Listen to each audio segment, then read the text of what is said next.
Hello and welcome. You're watching NewsX and I'm Megha Sharma. Now, in a significant development, an Iranian official has assured that Tehran will do everything possible to help Nimisha Priya on humanitarian grounds.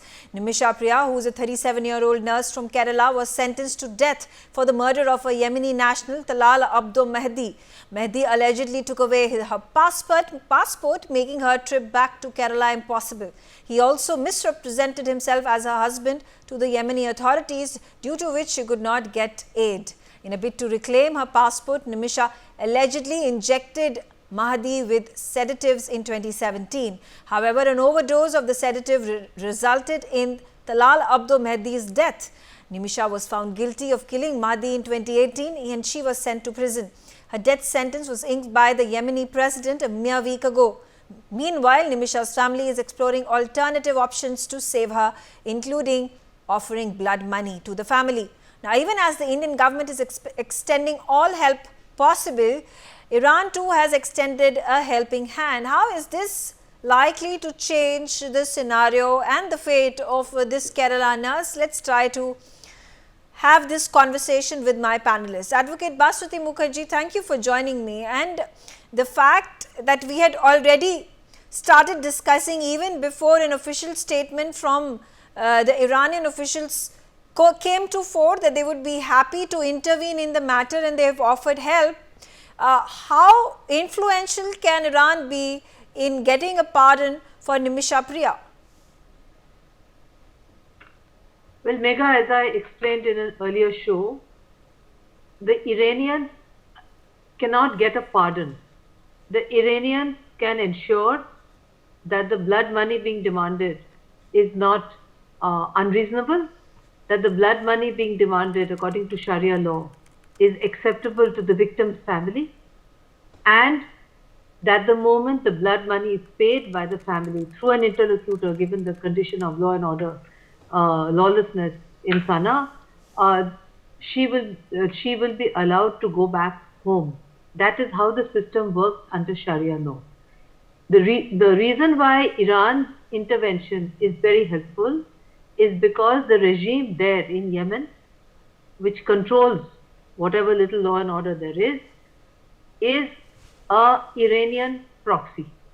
Under those circumstances, Iran has huge influence and can ensure that she will not be summarily executed while the details of the blood money are being worked out between the interlocutors. Usually, it's worked out family to family. It's a very tribal custom. It's a very ancient custom. It's practiced all over the Middle East and also in Pakistan and in most countries which have Sharia law.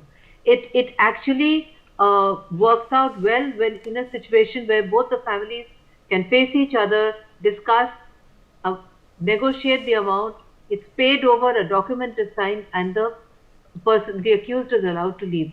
So, okay.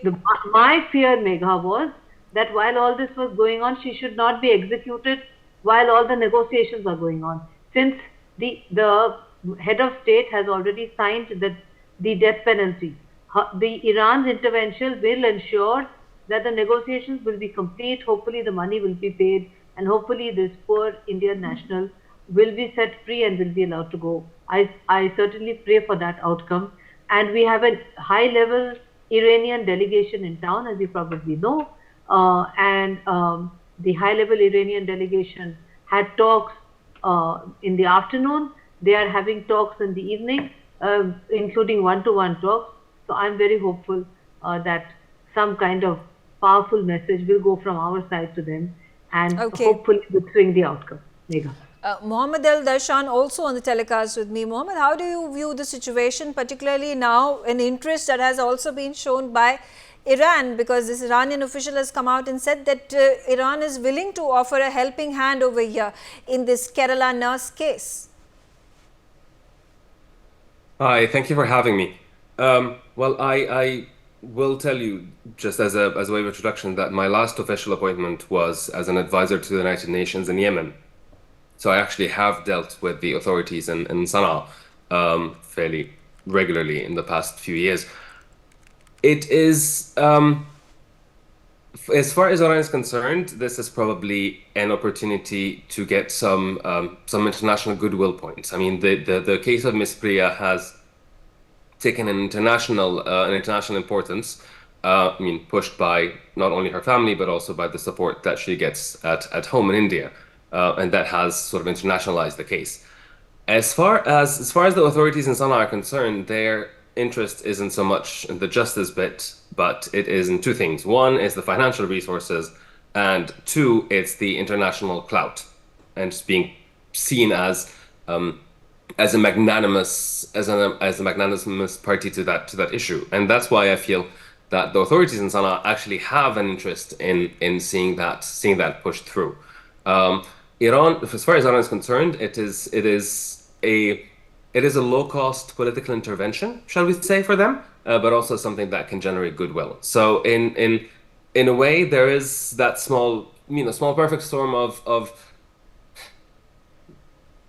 actors that are not, shall we say, not pushed by the right humane incentives, but ultimately will hopefully lead to the release of Miss Priya. So that's that perfect storm of self-interested actors that are now in a position to, yeah, maybe do something good for someone. Okay, also, drawing a contrast, Mohammed, when there was a case in the courts of Qatar, and this was about a handful of the Indian naval veterans who had been put behind bars, and there was death penalty against them. And at that point of time as well, the Indian diplomats, the Indian foreign minister himself had travelled to Iran, but Iran wasn't as explicit in offering its support.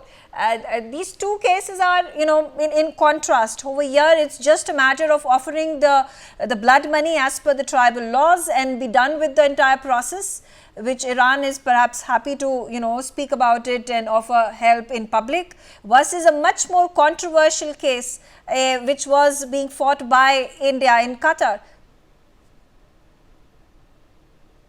Well, two small things here. Is that one is that the diya isn't just customary law, but it also is enshrined in common law, right? So all of these processes just follow normal common law processes. They go through courts, the money's paid, etc., etc., etc. I do not know sufficiently to compare with the Qatar case, I'm afraid. But I will tell you that is that the two key differences here are Qatar versus the authorities in Sana'a today. Very different global interests, but also their interest clout locally, and also the relationship of Iran with each of these parties, right? Iran with the relationship of Iran with Yemen, with authorities in Sana'a, it's not. It would be unfair to characterize it as a client state, to characterize Iran as a characterize Yemen as a client state of Iran, because the relationship is a lot more complex than that. But it remains that Yemen has a lot more influence over Sana'a than anyone else, than probably any other actors in the world. So this is something where it is not a costly intervention for them to try to weigh in on that. Okay. So it is very much the self-interest of the different parties again, unfortunately, and it ends up being innocent people who are caught in the middle of that. Okay.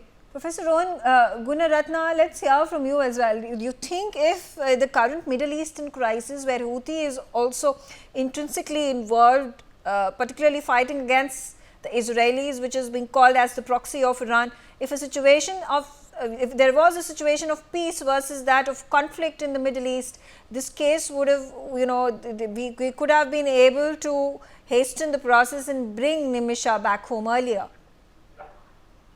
I believe that India's relationship with Iran is vital at this point. Iran needs friends during this period. And if India makes this a high priority with the Iranian delegation now in Delhi, certainly the Iranians will speak to the president of Yemen. The president of Yemen has already approved the death penalty for Miss Priya, and they need to act super fast.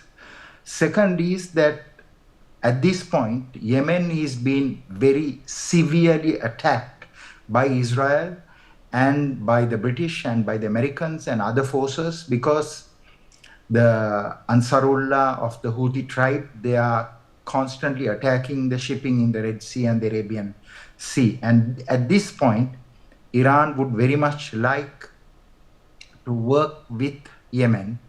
And I think that there is no better moment for India to work with Iran at this point, so that both Yemen and Iran will build some goodwill.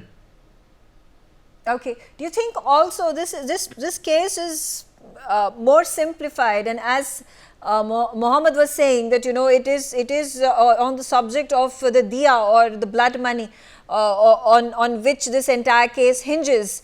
Now it's just a matter of negotiating how much money is to be offered to the family members for them to agree for the pardon be given to Nimisha. Blood money is a significant matter. The Yemeni president will look into it, but I also believe that the influence from Iran is key at this point. In the case of blood money, I don't think that it is an issue. There will be so many Indian companies, Indian individuals who will help the family to move, to empower them, so that that blood money can be paid. But what is important is, in parallel, the diplomatic initiative. Coming back to you, Ambassador Mukherjee, now do you think the Indian government would have had it easy to negotiate with a stable government in Yemen versus the Houthi-led regime that is in Yemen at this point of time? But definitely, the main problem is we don't have an embassy in Sana'a. I wanted to also clarify the question you posed to my other co-panelists, that why there is no comparison between what happened in Qatar and what has happened here, is that in the case of Qatar, there was no question of blood money.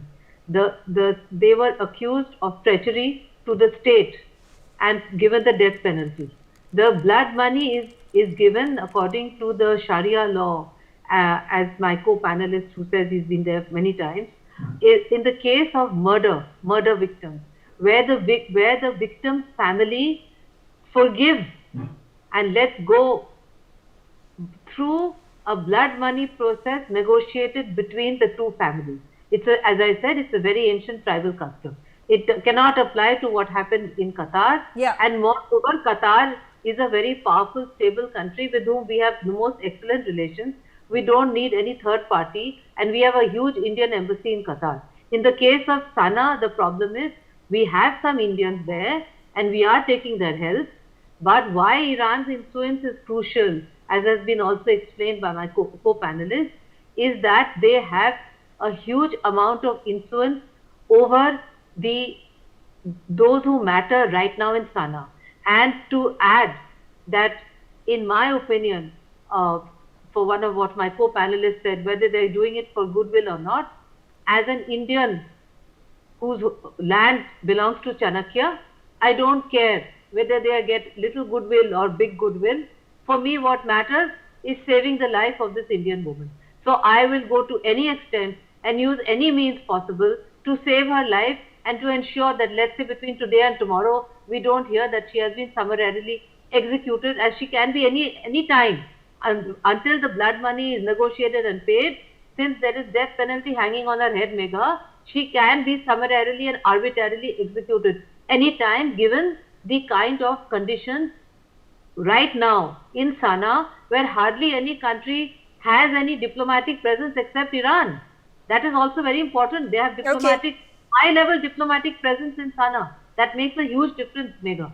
A huge difference. But if you take a look, if you turn it on its head, and if such a crime were to be committed by an Indian national living in United States of America or Australia or Canada or any other part of the country, or in fact a foreign national coming over here in India and living over here would have murdered an Indian national for whatever XYZ circumstances. Now there is one side to the story which Nimisha and her family is narrating, and then there is another side of the story where this Yemeni national has been killed, and whether they were partners, whether they had gotten married to each other, is something that is circumstantial. It's something that is being claimed and counterclaimed over here. So Mohammed Darshan, again, the picture over here, do you think it is also because it's a rebel run regime that is in place right now, and then you talk about Sharia law versus the constitution and the judiciary that is more stable and more democratized in other parts of the country, other parts of the world, particularly the democracies of the world, who call themselves the harbingers of all good in the world. It perhaps would, there is a chance of squeezing in a pardon this time around, and particularly about the diya that we are speaking about. The reason that the pardon could perhaps be expedited is because of the blood money, that there is an option of actually providing drug money and getting pardon for murder. Well, that is a very complex question. It's all right. Let's see. The authorities in Sana'a at this point, whether it's a rebel group or it is effectively an established government, isn't it? It has been in power for 10 years, and we kind of need to wrap our heads around this, whether we like them or not as an organization. But what we have right now is, how do we make the best of the legal processes that exist, be they formal or informal, and supported by international pressure. The whole idea of diya essentially is, I mean, if we think of it, the essence of it, it is supposed to serve as sort of compensation to the family of, as the ambassador explained, that applies to interpersonal crimes, right? Not things like treason. But the idea is that it allows for an option to not necessarily apply capital punishment, and also offer retribution to the family of the victim. That is the concept of it overall. And of course, like many things, it will be corrupted by states who are trying to use that as an excuse to wash our hands of their own crimes. Like in Iran, the use of diya, for instance, is very, very common, and it will, for example, it will be set at prices that are impossible for the families of the perpetrator to pay, and then the state can just go, it's like, look, that wasn't our decision. That was the family of the victim. They rejected the offer, even though the state is instrumentalizing this. Okay. So it is important to understand how this works. For our purposes, however, we have a case of a state that will be more interested in Yemen, particularly, will be more interested in the global goodwill that could be generated and the revenue that it could obtain from this. And so this is our opportunity. I think the morality of the entire case of Nimisha is so glaringly ill-taken, right? Like this hasn't been a moral trial at all from the onset. But if there's a space that can be used, and I think there is right now, that window of opportunity to hopefully have her released and get her home. Okay, all right. Professor Rohan Gunaratna, again the same question to you. If, in countries, in democracies like India and America, if such a crime were to take place, there is no chance that a person would be pardoned and sent back home. There will be a number of complications over here. Because it's Yemen, because there's Sharia law and the tribal laws that dictate the way the country runs, and the various legalities, you think it could be a little more easier to, as Mohammed said, get away with murder? The criminal justice and the prison systems of the Western world and of India is very different from the criminal justice and prison systems in the Muslim world, and especially in the Arab world. And I personally believe that this is a humanitarian initiative that India has launched and should sustain, because what happened to Priya is very complicated and very complex. We do not know whether all parties there was justice in the decision to execute her. And that is why it is so important for India and the Indians to do whatever they can to bring her home. Okay. All right. Do you think, and also, the question we also spoke about, the limited period of time where a decision has to be made, that whether diya would be accepted by the family is crucial, because an order has already been passed by the president of Yemen, which will then shorten her time and the duration it will take for her to be executed. So, the time is of cruciality. Do you think the Indian government can intervene and try to extend that time period till the time there can be a negotiation that can be brought about? Most definitely, because there is an Iranian delegation right now in Delhi. I believe that Priya has a good chance. And I believe that the Indian diplomats are very good. And I believe that they will work with the delegation and move rapidly. This should be a very high priority for India at this point. Right, absolutely. Also, Ambassador Mukherjee, there was a lot of criticism that came Priya's way, Nimisha Priya's way, particularly the fact that, while there was war that was going on and the family still decided to travel to Yemen and set up business, and this was this was twice that happened because Nimisha decided to stay back and let her husband go back home because she had invested a certain amount of capital and she wanted her business to grow. Unfortunately, the war that happened stopped her from returning home, and obviously the kind of claims that she's made that her passport was also confiscated by her partner, by the Yemeni national. Do you think more precautions can be taken by Indian nationals to not be stuck in such unsavory situations? I think all nationals, Indian or otherwise, should exercise some common sense and some survival instincts, Megha, not to deliberately stay on in a conflict zone where virtually every embassy, including your own country, has withdrawn its diplomatic presence because it's so unsafe. I also wanted to add that one of the allegations which have been brought against her and which were reportedly proven is that after the sedative was given and the man died, she participated in his dismemberment. Yeah. And I would like to explain, Megha, that according to Islam and the Christian faith, your body is buried because on the day of judgment, your body is supposed to rise intact. That is why they do burial and not cremation as we Hindus do. So this is considered by Christians and by Muslims as a very grave offense, the dismemberment. And that is probably why she was immediately given death penalty. Otherwise, in many times, the blood money is negotiated in advance and a penalty is then waived immediately. I'm very familiar with this, having worked in the Foreign Service, unfortunately, on some similar cases. So it is the dismemberment, the alleged dismemberment, I have to say, because it was not done in an Indian court, which has added gravity to the crime and which makes me more apprehensive about her summary execution. And I feel very reassured about this high-level Iranian high-powered delegation which is presently in Delhi, and which can definitely ensure by intervening that until the blood money is paid, and there is no problem about the payment of the blood money, the money has already been collected, it's just a question of payment, she is not executed in between. Because if that happens, that's it, Megha, we can't do anything.